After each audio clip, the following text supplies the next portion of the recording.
Avengers! Assemble.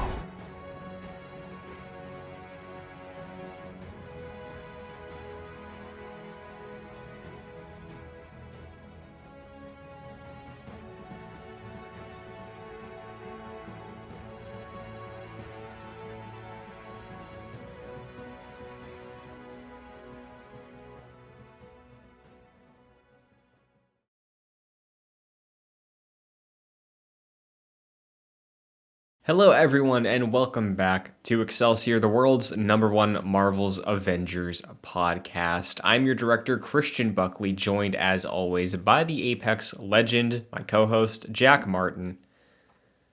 Excelsior, Christian. How you doing? Doing all right. How you doing? I am doing good. Had some Marvel stuff going on in the background this past week. I finished Spider-Man Blue again. Did that read? Great little book if you want a Spider-Man graphic novel out there. Would recommend it. Some things that aren't the best in it, but it's still really good. So finish that, and yeah, it's been a good week. How about you? Pretty good. Always can recommend Spider-Man Blue, just a cosign. And I will say, if you want more Spidey, a very good follow-up is Spider-Man Life Story by Chip Zdarsky, who has been writing Daredevil for the past couple of years. And I read the first few issues of his Daredevil. I need to wait until they're all collected because I loved what I read of that. And Spider-Man Life Story is also very good. I think it's only 6 issues. It's all collected. You'd probably love it, honestly. Could you remind me, is this the one that each story takes place in a different decade? Yeah, that's it. Okay, that honestly sounds really interesting. What would you say is the pitch for this? How would you pitch someone this? So it this story? tells a story, a very Spider-Man story, relevant to the tone, the world, and life of Peter Parker from each era. And I think it does it very well. I think it was the 60s or 70s one, portrays Peter in a very Spider-Man Blue high school Peter or college, whatever he was in that book, style, but is also focused more on his relationship with Flash, because in that episode, Flash talks about how he's going to fight in Vietnam, and then we get to a cut to Vietnam, and there's this stuff about Iron Man helping the United States, but Captain America is defending the Viet Cong. So it's very interesting, and it just is a little peek into what Spider-Man could have been doing in these decades, Yeah, that's fascinating. I think that might be next on my list. Yeah, and it's a short read. It's not very long, so very cool. Yeah, 6-issue run is a very nice, digestible series. For sure. And that is not all the comic talk we're going to have on this episode, because it's a very light week for Marvel's Avengers. We know we're getting a roadmap. There's no rumors this week like there were last week, but we don't have anything yet. So why don't we go through what is in the game right now? Jack, you're looking at the dock right now. I was very proud of this marketplace joke I made until I realized that there is more new stuff in it because of the Polar Blast fit line being completed. But yeah, why don't you say the joke? So this week in Marvel's Avengers, it's great to see because it's an eco-friendly marketplace. Everything's recycled. It's pretty good, Christian. Thank you. I felt good about that one. Yeah, these are the Polar Blast outfits again.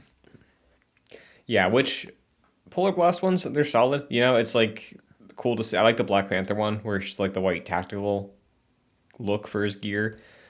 Yeah.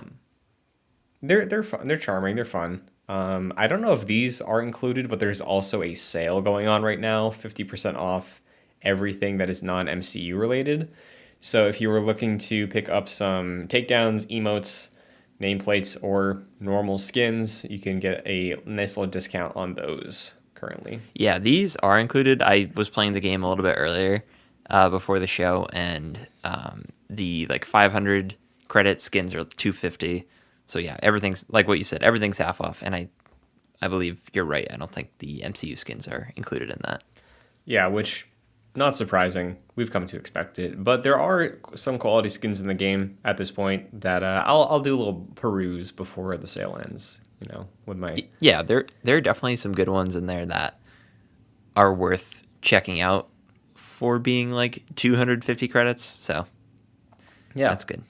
So if you're not playing the game regularly, it might be worth popping in to check out the sale, as well as this double XP weekend that's kicking off tomorrow as of recording. That would be Friday the 14th, running through the 17th. Double XP for everybody. Get in there, get your champion XP, get your heroes leveled up. I'll probably do this just to get Spidey to level 50 finally. And maybe get some more champion XP for Thor, or maybe start breaking ground on that Spidey XP. Do you think you're gonna take advantage of this at all? I'm gonna really try to, because I almost always miss the double XP weekends. But I'm not going anywhere this weekend. It's a long weekend. I have really nothing to do. I was considering doing like a Horizon Zero Dawn replay. So if I'm not doing that, I'm probably doing this double XP. And I'm doing the exact same thing you're doing. I'm either getting Spidey to 50, 150, or at least 50, and getting Thor championed up. So And do you know what I've been doing? let me hear it. What's Believe up? it or not, each week for the past few weeks, been playing the God, now I'm forgetting it. The What's the big dumb mission with the big dumb robot? Oh, oh, the Super Adaptoid? Yes, I've been playing the Super Adaptoid mission, the Really? Omega level threat. Just getting completely carried because they raised the level cap for the power level cap, True. and the only way to get gear that is better than 150, aside from doing the raid, is doing the Omega level threat. So I've just been running through that, probably doing it for like 30 minutes, and you can only do it once a week per character. So I'm just doing it once a week for Thor. Pretty much just getting carried by the other Thors in my party, and getting some good levels. So that's been interesting, because I have said in the past I really don't like it, and I still don't like it, but it's been pretty much the only way without doing the raid to get higher level gear. So that's what I've been up to. Nice. That is good to hear. You're back in there, and I know this playtime recently. It's been a wave. It seems because I know you and I went a big stretch without touching the game after War for Wakanda dropped, basically. But I know you achieved something in your game time, haven't you? Yes, I was looking at my trophy list, and I was saying, you know what, I'm just gonna do it, and I platinumed the game. I actually platinumed it on PS4. I went and reinstalled it on my PS5. Got the PS4 version platinumed, which is weird because I came up to a loading screen with like all different characters and different skins, and I was like, this is weird. Did my thing, got out of there, and then I did the same thing on PS5. So I got 2 platinums in Congratulations. this past week. Now, I Thank would you very like much. to apologize because I know the reason it took you this long is because you wanted to wait so we could do it together. In my defense, I discovered very recently that my progress for some of these like open X amount of strong boxes or clear X number of hives resets every time they updated the damn game. They update this game Yeah. a lot, Jack. So, I actually encountered that when I was completing the platinum, because I purposely left a couple trophies just hanging there, and one of them was complete 30 missions on challenge level 3 or above, and I purposely completed 29, and I just set that there so that one day I could come back and just do one mission and be done and get that trophy. That got reset, so I had to do 59 essentially to get that trophy. So I had to do all 30 over again. yeah. So that's really unfortunate. I did not know that was a thing until you pointed it out, and it's a really bad part of the game. It's Yes. not super serious, but man, it's not good. Yeah, because I'm glad you got the platinum. I would have also loved to do it, get the platinum together. But yeah, I'm sorry. Like, Crystal, it's a weird system. I have no idea how that functions. I have never seen that in any other game in my life. I don't even have that many platinums. I have like 30, I think. You have way more than I do. Have you ever encountered this? I don't think so. This is you are 100% forgiven because like doing 50 hives is a challenge in and of itself, more Yeah. so in the fact that it takes forever. So let's say you, Christian, have done like 25. No, you haven't. Yeah. Like that's how the game treats it, which is so unfortunate. I guarantee you I've done probably at least 80, and I don't have that trophy. Yeah, that's so awful. And like I said, it's not a huge thing. There are many worse things in the game that have been fixed since, but man, that is not good. You have to like make sure you get that done very quickly between patches. Otherwise, you're screwed.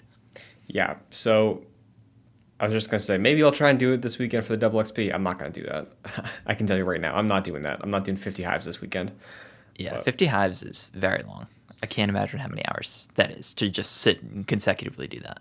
yeah, that is redonkulous, Yeah, honestly. it's pretty bad.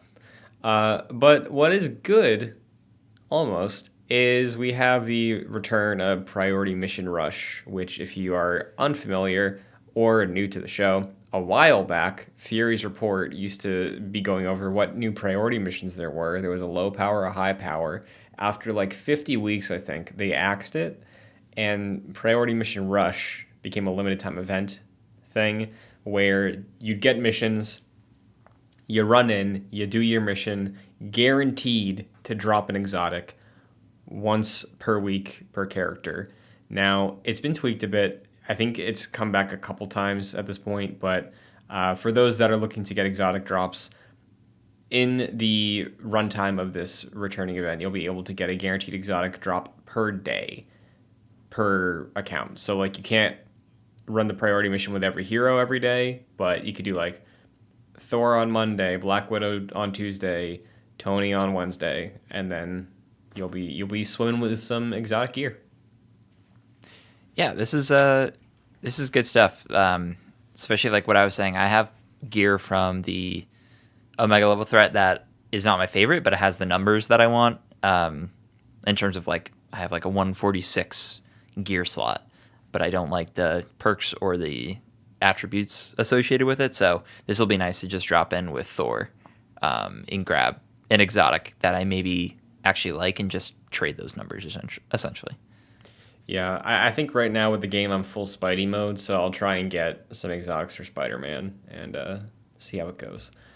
But Yeah, definitely. Jack, unless I'm mistaken, that's everything going on with Avengers this week. I think you're right. It is just that slowness of January, which makes sense. But yeah, it's a bit of a slow time for Marvel's Avengers. Hopefully that changes in about a month. Yeah, which, if we were only an Avengers podcast, would be trouble for us. I did, when I was doing the introduction, when I said the world's number one Marvel's Avengers podcast, right? I had the thought, I was like, what happens when/if the game dies? Because we did the show beforehand, we still like doing it. The intro is going to be changed forever at that Oh point, yeah. Well, it'll be a whole different podcast. Yeah, but you get nice little flavors of other things going along in the Marvel universe through the show. And as a reminder, what are we doing next week, Jack? Next week, we are reviewing and discussing season 1 of the Netflix Daredevil television program. Yes. We're about halfway through in our individual rewatches at the moment. Yes. What episode have you left off? I think I'm on episode 5 or 6. Is that okay? I left off on the abandoned warehouse episode, which I think was 6. I think that's my next one. Okay, gotcha. So, yeah, making good pace. I've been showing it to my girlfriend because now that, I guess, MCU spoilers, kind of, but it's from Spider-Man.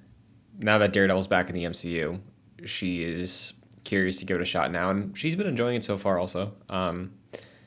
As somebody who has met Charlie Cox, she's enjoying it and bringing it up. I always every chance forget that. But That's awesome. Yeah, it's nice. It holds up, and we're gonna dive deep on that next week. So you have another week left if you want to catch up, if you want to follow along. If you've never watched Daredevil before, it's a quick 13 episodes. Each one's about an hour long, but watch a couple a night. By next week's episode of Excelsior, you'll be able to join on in. So look forward to it. It's a good show. Even if you're not gonna do it in 1 week, just watch it because it is really good. So Dude, I'm very excited to talk about this season. Unless something catastrophic happens in the back half of the season, which I don't remember. In fact, there are things that I'm looking forward to. I'm going to be very excited to talk about this season because I think it's great. yeah, I can't wait to discuss it and get into the weeds with it because Daredevil came out like what 2014, 13, 15. I think 2014. Okay, I was young. I was a youth. You know. Yeah, this is a high school show. At Yeah, first. absolutely. And when I watched it, I had a completely different state of mind versus where I do now. You know, I'm like in different aspects, but again, we'll get into it next week. Yes. But meanwhile, in the greater Marvel universe, there's a lot going on, kind of. Um, this week on Disney Plus, Eternals has released. It is available to stream for free through your Disney Plus subscription. They have added it with the IMAX full resolution, whatever thing they do for some of the MCU and Disney films on the service. And yeah, there's been some fun featurettes, clips, behind the scenes stuff coming out this week from the cast. A lot more Harry Styles pictures on my timeline as Star Fox. But what do you think? Do you think you're gonna give it a rewatch anytime soon or no? Probably not. This might be the MCU movie I will like not revisit unless Really? there's an Eternals 2. But like I have no real hankering to see this movie again. So let me ask you this then: when you do an MCU rewatch, as most fans of the MCU will occasionally do, either yearly or every other year, do you skip anything as it stands?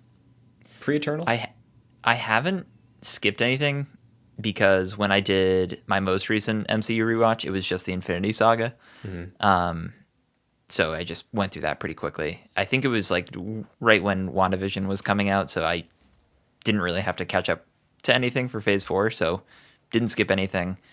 Phase 4 is going to be interesting in terms of MCU rewatches because it's been very hit or miss for me so far.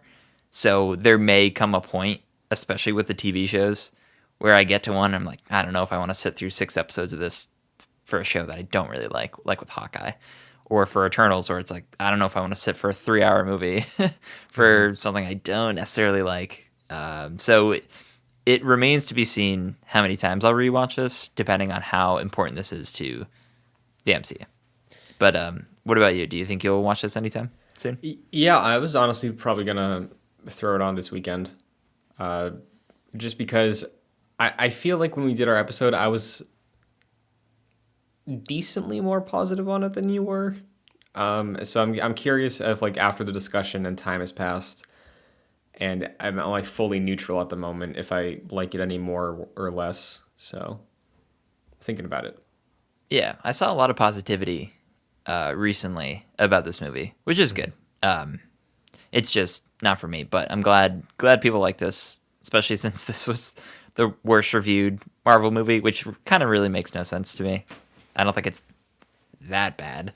I don't even think it's really all that bad, but yeah, I'm glad. I'm glad a decent amount of people actually really enjoyed this movie. It seems like people were pretty hyped for this to come to Disney Plus. For sure, yeah. And I had this thought earlier today also because I was remembering that Eternals is coming and we got other stuff hitting Disney Plus between new movies, television shows. I think we've reached a point with the MCU where it's going to be very, very reflective of how Marvel Comics exist, where not everybody reads every character, you know? And I think now more than ever, I'm starting to get that feeling where it's like, obviously, as huge MCU fan, like both of us are, we'll probably you know, power through the stuff that we're not feeling, and we'll watch it maybe if not right when it comes out eventually. I think from a general public perspective, and it's probably been this way already, I bet if people aren't interested in something based off the thumbnail, they might just not watch it, you know, and be like, I'll show up for Spider Man, I'll show up for Avengers or for Black Widow or what's going on, but I don't care about Daredevil, you know? Like, I feel like that's existed forever in comics, and because the MCU is becoming like very quickly approaching 40 projects, I think that's gonna be a new reality for us. Yeah, it's a really good point. I think it's been a consideration recently when they started announcing projects for characters I've literally never heard of. Like they've done it before with like Guardians, but I feel like since then it's been characters that you've like kind of heard of. But once they started like announcing like Echo and Ironheart and in characters like that, I'm like, I have never heard of these characters personally, as someone who's not that big into Marvel comics. So the MCU is expanding even more so than it already has been. So it's going to become a little bit more difficult to keep track of things. I don't think it'll be as difficult as comics, but I think you're right. People will probably be a little bit more choosy about the TV shows and movies that they watch.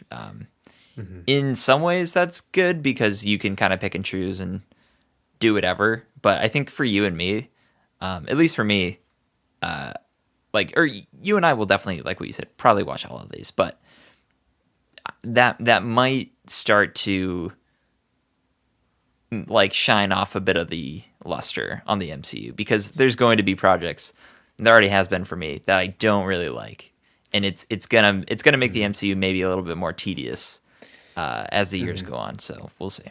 Yeah, and I think I'm with you. Like, if we ever reach a point where there's multiple Marvel shows releasing episodes within the same week, I think that's where I gotta tap out. But like, I mean, who am I kidding? Even then, I'd still watch them. But like, yeah, I mean, I think the benefit though, especially since the transition from Netflix to Disney Plus, is that they don't feel the need to be bound by traditional TV rules in terms of episode count, where I think a huge benefit of this is that the 6 episode format is a good move. Like, I really enjoy that because if I'm not feeling something, it's only a month, basically. So like it's palatable, and like most of the time there's nothing else coming out like around the same time. Occasionally you'll get crossover with a movie, but like you said, it's blowing up exponentially. And another one of these shows that was announced was Agatha House of Harkness, which is a show I'm excited for because Catherine Hahn's performance in WandaVision was fantastic. We've now learned filming begins in October of this year. So, Very timely in terms of Agatha's character being a witch. do you think they will shoot any scenes in Salem, Massachusetts? No, I don't think they will travel to Salem, Massachusetts to shoot the movie, but I think scenes will take place in Salem, Mass. You nailed it. So this is going to be a Vancouver shoot then, right? I was going to say Georgia, Yeah. or the more inexpensive places that Hollywood tends to operate out of. But it would be really cool. I know there are like some projects that are filmed around Mass occasionally, like Black Panther 2. Parts were filmed in Worcester and in Boston, so like certainly not unheard of. But nah, I don't know. I don't know if they'll go to Salem to film that show. You're probably correct. I mean, I could see a world where, I mean, like, I guess Georgia has a lot of those, like, old timey houses as well. But if they're trying to shoot, like, flashbacks or Agatha's youth in the time of the witch trials, there's a specific vibe you're trying to capture with the architecture of things where, like, Massachusetts has it everywhere. But, like you said, probably expensive to shoot there. Like, not everybody can have the pockets of Ben Affleck, you know? That's right. Yeah, he gets the homeboy discount for shooting in Boston. And I mean, or go ahead. I was gonna say, like, this is shooting in October, so you would imagine it may be ready in 2023, like at the end of 2023, right? Yeah, I think so. I feel like Disney Plus has had, for the most part, a really good turnaround for a lot of their shows. Like, Book of Boba Fett's first episode came out like the final week of 2021, but they, I think, started and wrapped shooting in 2021 also. And like, Kenobi, I think, was shooting over the summer in 2021 based off of speculation. That might be like a summer show this year. So, like, the beginning of production and the beginning of season one or the series, for the most part, seems realistic to happen within a calendar year or within a 12-month span. I mean, like, yeah, I'm fully expecting Agatha's next year. Yeah, and I think with the MCU, uh, I think you're right with in terms of Disney Plus. Like they tend to get that out within a year, like pretty much after production has wrapped and they enter post production. So I think 2023 is certainly possible and probably likely. I think at this point with the MCU though, it all comes down to what else they have going on because they have approximately 1,000 other things releasing like at any given time. I would love for this to be what I think WandaVision should have been as a Halloween program. I think that'd Sure. be perfect. So if this can come out and they can really capitalize like at the beginning of October or like the end of September and like make it go all the way through October, that would be excellent. And I have a feeling that they will probably do something like that just because it makes sense with Agatha's character. Yeah, I think that is a fair expectation to hold going into whenever we see this. But as excited as I am for the Agatha show, because again, I loved her in WandaVision, I kind of, for a while after that report came out, like pre getting the logo for the Disney Plus Day thing, it operated a spot in my mind where it's like, oh yeah, it's gonna happen just like the Jimmy Woo X Files show is gonna happen, you know? So I'm glad it's actually happening, and I'm glad that we're gonna get to see it. So I'm excited. Yeah, I'm interested to see where they go with her character since we last saw her essentially being like locked in her own mind palace. So should be good. Yeah. There is another story I want to bring up. We very rarely, in probably the 80 plus episodes we've done of this show together, um, talk about comics. We started the show talking about comics this week, and there's some comic news that I want to share. Yeah, let's hear it. So, The Amazing Spider Man, which is, you know, the marquee Spider Man comic ongoing, it's got a canon from the first issue in Amazing Fantasy to now. There is a canon timeline for The Amazing Spider Man. That being said, Marvel has this system where they'll like, it's issue number 1250 overall, but for the sake of attracting a new reader, occasionally they'll do a reset where it's like, this is a new number one for this. It's the same continuity. However, we're presenting this in a way where it's a jumping on point. Because like you said a few minutes ago, comics are very intimidating as two people who like ankle deep in the comic world. It is kind of tricky still sometimes to keep track of everything and feel like you know what you're supposed to be carrying into all these stories, right? Yeah, absolutely. So this April, The Amazing Spider-Man is getting a new number one written by Zeb Wells and art by John Romita Jr., who is a Marvel veteran. And I didn't realize this, but this is the 60th anniversary year of The Amazing Spider-Man. It's been 60 years since Amazing Fantasy 15 came out this year. That's wild. And Spider-Man is not as old as some of the other comic heroes like Batman and Superman. Like Superman's been around since the 30s. Batman's been around since the 40s. Spider-Man, has been around since the 60s, I believe. Yeah. So it's been a long time, which is interesting. But he's still not like one of the older characters, despite him being like probably one of the most popular characters since his creation. Yeah, which is always very fascinating to think about. I don't know how many issues of Amazing Spider-Man there have been total, but having a new number one, I think, is interesting. Like, I think they did this a couple years ago because I remember there was a new author who came onto Spider-Man after the previous author had like a decade-long run on Amazing Spider-Man that was kind of controversial from what I understand. So I think in 2019 or 2020, Nick Spencer was put on the Amazing Spider-Man, and I believe he finished his run late in 2021. And since then, every issue wrapping up all those threads in an arc called Spider-Man: The Beyond or something like that has been being passed around from writer to writer. So hearing that they're getting a new creative team, which hopefully will be able to carry the series for a while, having a new number one, I think, is tempting enough that I might pick it up and try and keep up with it, Jack. Interesting. Yeah, see, I've always looked for like Spider-Man comics, like Spider-Man Blue, that are just very self-contained, like graphic novels in a way.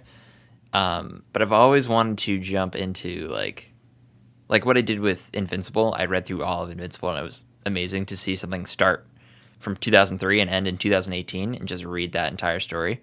It'd be really cool to do that with a character like Spider-Man that I've loved forever. But yeah, like what you said, it's very intimidating. I know there's like the Ultimate Comics and things like that that you can jump into, but seems very, very, very intimidating. So yeah, it's interesting that you're thinking about this. So like what you said, is this similar to like Brand New Day in a way where it was Peter still, but like the timeline had essentially like fixed itself in a way, but it was still continuing that story. So, to my understanding, it is still like everything that's happened so far has happened. The thing that is ending with its final issue in March to wrap up this Amazing Spider Man storyline would have happened like immediately before this Amazing Spider Man number one. But the way they are beginning the story in Amazing Spider Man number one in April, the way they're like structuring the story and telling it is made to be approachable as somebody's beginning to read here. If Gotcha. that makes sense. Yeah. So there was a press release, Screen Rant did a little recap of it. I pulled this from their write up. They said that the series will feature classic elements fans love about Peter Parker with surprising new takes on longtime villains. Peter Parker has done something that's made him go on the outs with the Fantastic Four, Avengers, and even Aunt May.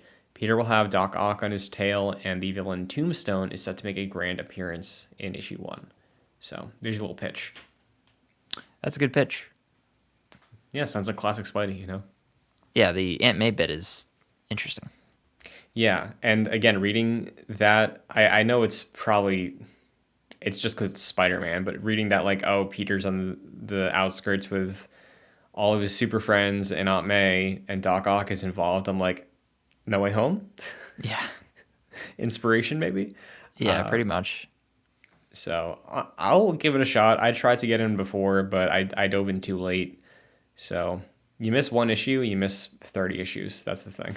That's the thing, dude. I've tried this before with the High Republic comics for Star Wars, and I was pretty good. Like I kept up with like a few months in a row. If it's releasing monthly, it's really tough because I'll read for 2 months and then miss like half the year, and then be like, ah, I got like 7 comics to read. I'm not gonna do that, and then I just never do. So it's tough. I like just having everything at my disposal and just binging through it when I can.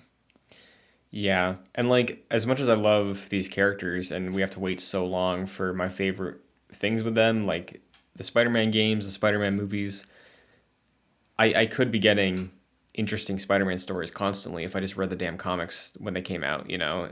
But it's tricky to keep track of and keep on top of. And I've tried in the past, like you have, but ideally it would be monthly. I think Amazing Spider-Man for the last couple of years was twice a month. So yeah, I think if I had one Spider-Man comic I had to buy every month, I could easily manage that. But two, I think that's when it gets messy. So Yeah. Or at the end of the year, if you want to, during our Christmas break, do 12 in a row. Like, that's certainly feasible. fair points. Well, that's really it with Marvel news. So before we wrap up this week, I wanted to ask you, Jack Martin, the Apex legend, Yes. in 2022, what is your most anticipated Marvel thing, or maybe your top three? It doesn't have to be MCU related. It can be anything Marvel. But what has your attention, your hype, your dreams? What's taking up that real estate right now? As of right now, it is all MCU because I'm not super hyped for Midnight Suns. When we saw that gameplay, I was like, "Ooh, that is probably not for me." So jury's still out on that one, as to if I'll even play that. So not in the top three. I'm certainly anticipating it, but I'm not sure if I'll even play it. I gotta read reviews for that one. But I think for me, the number one pick would be Moon Knight. Mostly because I know nothing about the character. It's completely fresh. And like the 30 seconds that they've showed of that has me completely hooked. Of a character having some issues like with multiple personalities, but also being a hero in this universe or a vigilante at the very least, and having Oscar Isaac as the lead role has me very interested. So that is probably my number one most anticipated Marvel thing. Nice. Yeah, it's a good pick. I think Oscar Isaac is going to kill it in that role. And I am very much looking forward to it as well because I know I differ from you here also. I am very interested in this like godly demon underworld side of Marvel because I feel like the MCU hasn't tackled it before, and there's a lot of potential there for making things feel new and fresh. And I think Moon Knight is like just on the outskirts of that. But for that reason, I am excited for Midnight Suns because I also enjoy strategy games. So looking forward to that. But I can't say that's my number one thing. If I'm being honest with myself, I should say Thor. It's Thor. Yeah, it's Thor. Thor Love and Thunder is the number one thing. Yeah, that's a great pick. Because like Ragnarok, I love it's great. And I think this new direction for Thor is fun. It's just basically the most standard. It's a comedy movie out of a lot of the MCU movies. And seeing this ensemble cast grow, having some returning players back from the other Thor films, maybe like some slight little tinges of feelings that the old Thor movies had in terms of the character relations and just their presence on screen together. I'm excited for that. Obviously, the Guardians are in it too. Can't wait to see them a little more. And yeah, it's going to be probably the best Marvel movie this year, if I had to wager. I think that's a good call because I think Doctor Strange is kind of up in the air in terms of what that movie is going to end up being. But yeah, Thor, especially since they kind of did like the rebrand once Taika Waititi came on and just like gave his tone to it. And then everyone really liked that movie and they're like, yep, that's what Thor is now. I think having like a second shot of doubling down on what he did and taking some of the other characters like the Guardians, like what you mentioned, and giving some more focus on Tessa Thompson's Valkyrie and Natalie Portman's Jane Foster, which is going to be very interesting to see how they bring her back. Yeah, I think that's going to be probably like the most fun like summer blockbuster this year. For sure, yeah. Honorable mention. I just couldn't give it to this because it's a very small project, but the Guardians Holiday Special, I can't wait for that. Yeah, that'll be good. Yeah, I miss it. It's been a while since we've seen James Gunn Guardians. Yeah, I know. And it's wild because we're close to like the 1 year mark for Guardians 3, which is I think supposed to be in May of 2023, and we're Yeah. like a few months from being a year away, which is wild. Yeah, it's wild. We got a lot of James Gunn comic content recently with the Suicide Squad and now Peacemaker, but like Guardians is where he shines, and I would like to get it as soon as I can. So that holiday special, there's a lot that my eyes are on that one. There's a high bar, high stakes for that. I think that'll be fun. I think that has the chance to be one of the better like Star Wars Marvel holiday specials. So yeah, that should be a good one. Do you think the Guardians holiday special will be a stronger holiday rewatch for you than Hawkeye is? Infinitely. I would be surprised if it wasn't. Yeah, I think that's fair because James Gunn. I imagine this thing's probably going to be like an hour max, Yeah. and like James Gunn's got the vibes. He knows what's up. I think if it's like Peter Quill explaining what Christmas is to the Guardians and them trying to celebrate it and getting into some hijinks, that's all you need. You're not wrong. There's going to be a great bit with Groot and a Christmas tree. You know that. Oh, yeah. That's Yeah. great, actually. That's really good. Yeah.